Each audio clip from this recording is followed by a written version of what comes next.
вы сыграли в ничью. Что вы ожидали вообще от игры? Как готовились, может? Конечно, выиграть хотели, сколько момент не забили. И один момент контратаку пропускали. А во время, допустим, они первые забили гол. Да.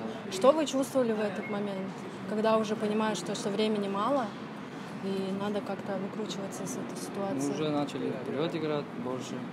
Как-то момент создавали, забили. У них один момент, второй тайм, один момент, это гол был, все, контратака пропустили. Теперь будем работать. Сколько моментов не забили. На реализации теперь будем, дай бог, работать.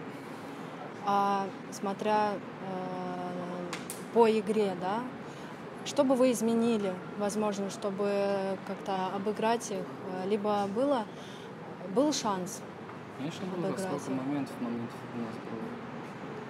Выиграть хотели, но не получилось, это футбол. Жизнь продолжается. А что помешало выиграть соперника? Моментов не забыли. Очень печально. Да. Ну, что вы еще хотели бы сказать насчет вашего Теперь клуба? дальше будем работать. Еще 4 игры осталось.